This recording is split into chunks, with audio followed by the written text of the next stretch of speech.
December can be a really tough month when you're homeschooling. The holidays are getting closer, the kids are getting more excited, and the noise level in the house is getting louder and louder. To help with that, I like to create some hands-on learning activities that my youngest can do that are themed for the holidays, but also keep him a little quieter and learning while working with his hands and building on those fine motor skills. Hi, I'm Christy with Homeschooling in Progress, and my goal is to help you simplify your homeschool day, and that can be tough in December. So in this video, I'm going to show you some of the activities that I've set up for my youngest to work on during the holidays. These are great for preschool, kindergarten age, and they work on strengthening hand muscles and cutting, tracing, lots of really good fine motor skills that the kids are going to need as they get older to be able to write well and grip and things like that. So let's go check them out. Sensory bins are such an easy way to work on fine motor skills. They are great for lots of different age levels. I've used them with my kids around 2 years old, all the way up to now my kindergartner is still using them from time to time. Not as much as he did when he was 3 to 4 years old, but we do still use them. I have a couple here that are Christmas themed that I want to show you. These were mostly items that I found at Dollar Tree, so very inexpensive to put together. And you can adapt it to what you want your little one to learn or work on, or just their interests. So for this one here, I just found some shredded paper that's red. You can find this at Dollar Tree. You can find it at Target, I believe Michael's, so craft stores, big box stores, lots of different stores have these, and they're in lots of different colors. They're usually in the gift wrapping area. And so I just dumped a bag of that in here. And then I found these little drums and gifts in packages, I think of about 12 to 16 at Dollar Tree. And so I just dumped a couple in here. And then I found these fun bells. I think I found these at Dollar Tree also. I had quite a few things I bought in a trip. So I just kind of put all these in here. Now for this activity, if you have a real little one, they could just practice picking them up and putting them in. You could add big little, tweezers or tongs to pick them up. So that uses fine motor skills also. You have the sensory of the sound of the bells. So that's a nice added touch. It's always nice when you can add in more senses, like maybe something that's scented or something that makes noise. And then you could also have the kids make patterns. So like here, they could make patterns with blue, silver. They could group according to whether it has silver or gold. So like even these would have some gold, so they could sort them. So sorting, patterns, counting. One activity we could do here is to use, I have a little math basket that has some numbers and it has some wool balls and dice and just a bunch of fun little things for counting. I could take some of the numbers here and my kindergartner could take a number and then show that number with the items that I have in here. So they could show 5. Here we can just do gifts for this number. And then, so he could do 5 gifts plus 2 drums and then add it all together. So we could be practicing adding here. They could practice counting. They could just grab a handful of items and then find the number. So like here I've grabbed 3, so then I could find the number 3 in my basket and show that. Okay, another fun sensory bin that we can put together. And I did also get these containers at Dollar Tree. They're just little Betty Crocker storage containers. So very inexpensive. Again, they have a lid, which is really nice. I love getting sensory bins that have lids, so then I can just close it up and put it on the shelf, and then my kindergartner can just take it out as needed when he wants to play with it. So for this activity, again, all things I believe, except for maybe the tongs, all of them I got at the dollar store. And then I have a couple of large dice here. And so for this activity, I was thinking he could practice adding again, or we could also do subtracting. But to put it together, I love these little mesh pieces that they have. It comes in a big roll, and I just cut it into smaller pieces. So I got some red and green and gold that I threw together. And then they had these fun pom-poms with some little fuzzy pieces sticking out. So I thought that would be fun too. And they're in the same colors. So for little kids, they could match. They could get the pieces out that match. They could scoop some, or they could pick some up, use tongs to pick them up, and count them. For my child, since he's older, I saw the little tin. So I thought, well, I'm going to have him roll the dice. So we're going to roll those. And then he could count each one. So maybe he could do 5 here. So we could have 1, 2, 3, 4, 5, and then 4, 1, 2, 3, 4. And then he could add them all up, dump them out and add them. So you're working on using the tongs, you're working on counting, dumping, adding things together. So lots of different things that we're working on here. He also, since I have 2 different colored dice, he could use, one of these can represent green and the other can represent red, or you could also add in 2 different things. Like here I have some little ornaments, so I could add those in as well. And when he rolls, we could put in, the white could be the ornaments. So he could put in 5 of those, 2, 3, 4, 5. And he gets the sound of hearing it clank.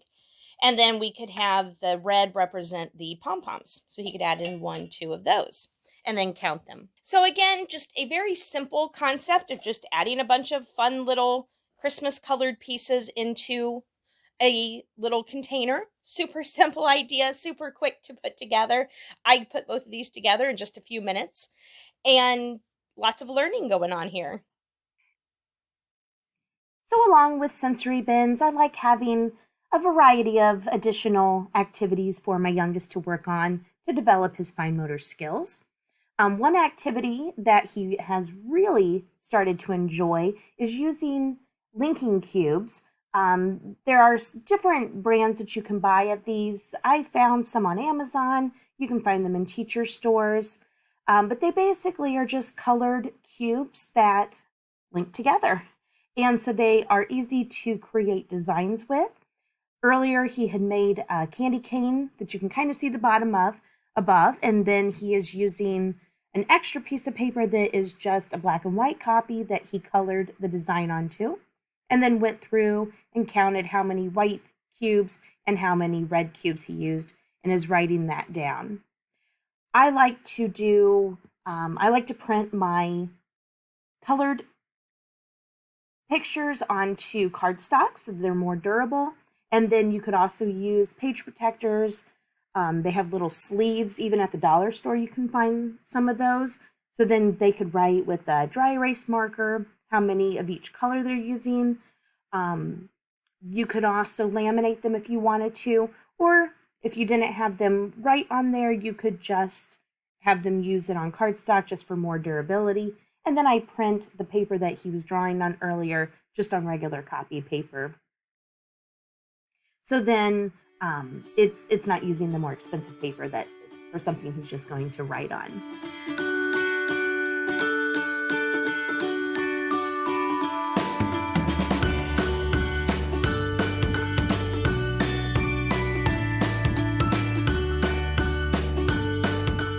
As you can see as he's building, this does require a lot of strength in your hands, especially we have a couple of different brands, and so they don't always fit together super well.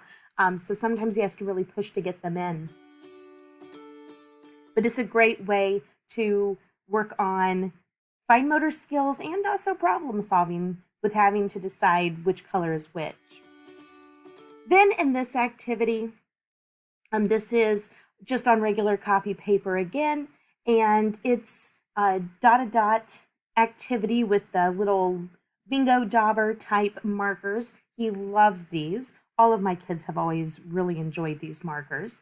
And it's a really nice skill not only to, use the markers and grasp them, but also to try to be able to get the dauber right in the center of the circle. So they have to, really concentrate to be able to do that. And here he's actually not even using his dominant hand, he's left-handed.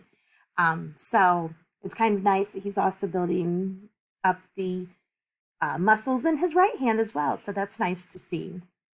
Sometimes he'll also color the rest of the picture around the dots with a crayon, or just use the marker again to kind of fill in all of the spaces there. But today he's just doing the dots.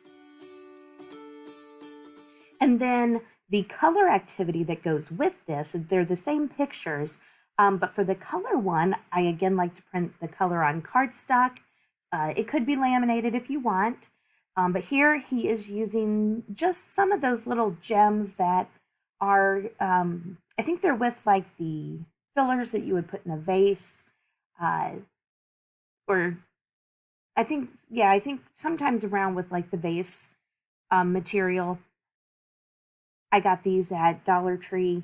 So very inexpensive little activity here. And he's just taking the little pieces and filling in the little mug of hot cocoa. But it's great with working on the fine motor skills. He is grasping and, using the pincer grasp here and then putting them into the circles. You can also use pom-poms with these. You could use mini erasers. So lots of different ways to do this activity with different materials that you may have more easily at home.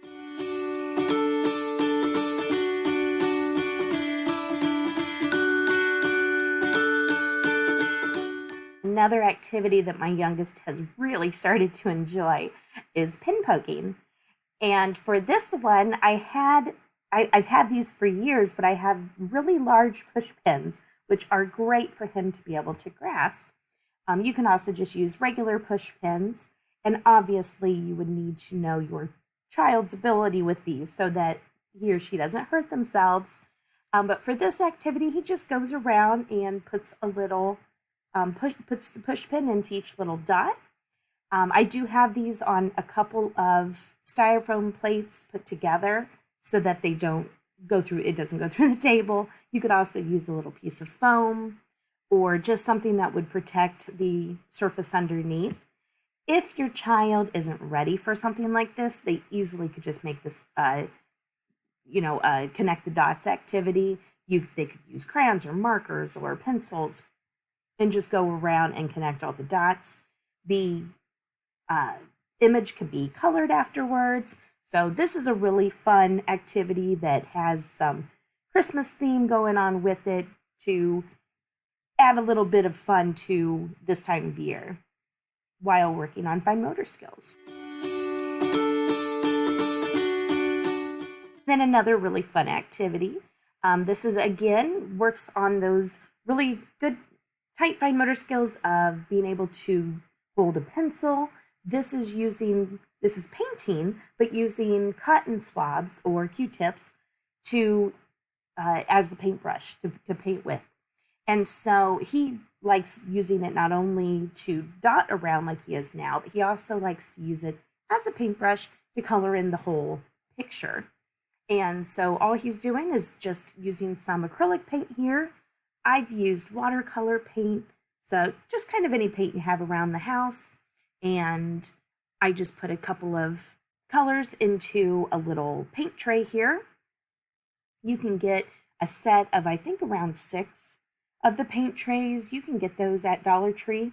So you can use them for lots of different activities or for several children to do this at once.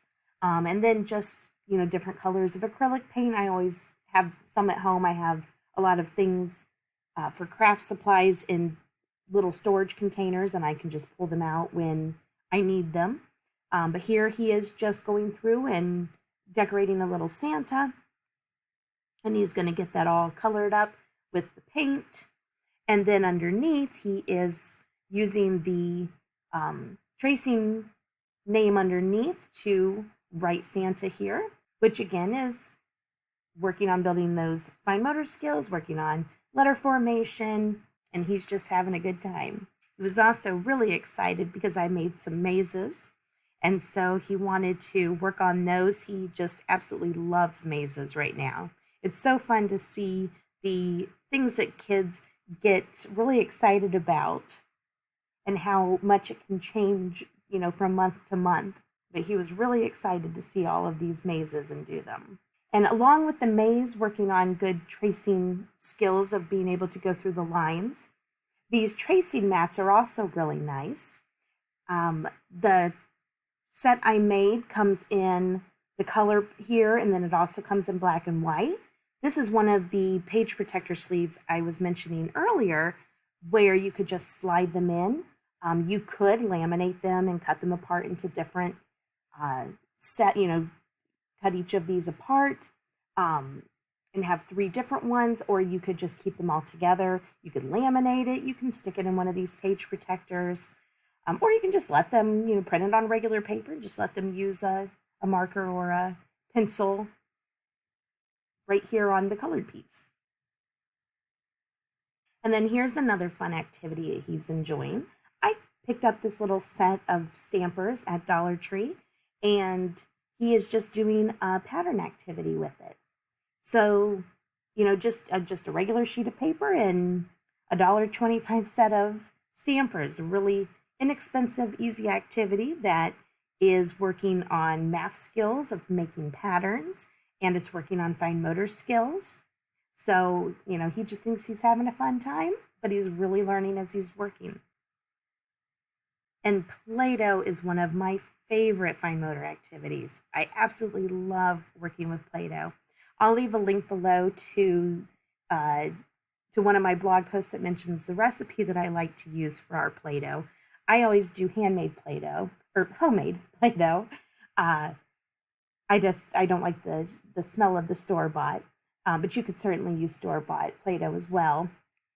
But here he's just using some Play-Doh mats to create different designs. So he's rolling the Play-Doh and being able to use problem-solving skills of how big or small of a piece he needs. So lots of great different skills that he's working on. And I don't think I've ever met a kid that doesn't like to use Play-Doh. So it's a really great thing to use for kids. It's really fun to use, and it is so good at building those hand muscles.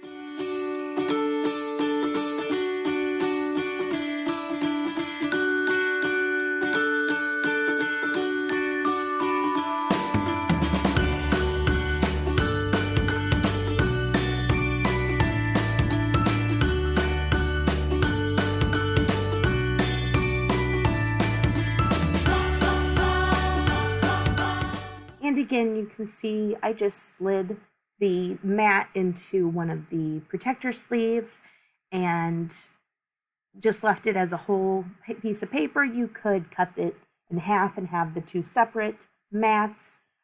You could laminate them so that kids can just, you don't have to use the mat to slide it, or you don't have to use the sleeve to slide it into.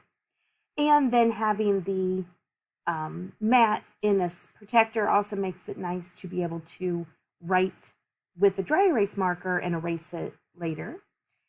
And then not only do you need, you don't have to use Play-Doh mats to enjoy Play-Doh. Here I have a fun activity which is perfect during the Christmas season when you're making Christmas cookies. He's using his Play-Doh as a little cookie dough. And so he's using many cookie cutters that I found, might have been at Hobby Lobby I found these, but they're just mini cookie cutters, and he's using them for Play-Doh instead. So it's a really fun way to tie in the season with his learning.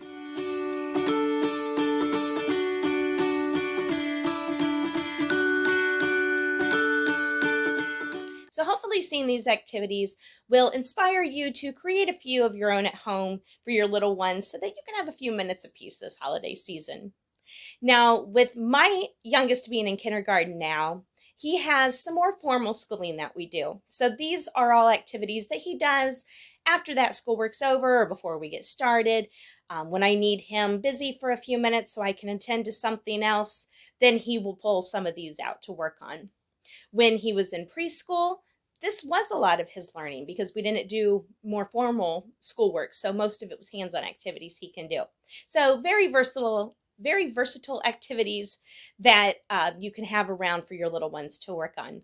If you'd like to see the pre-made activities that were in the video, like the linking cube mats or the Play-Doh mats, I will leave a link in the description below so you can check those out. Thanks for watching and happy homeschooling this holiday season.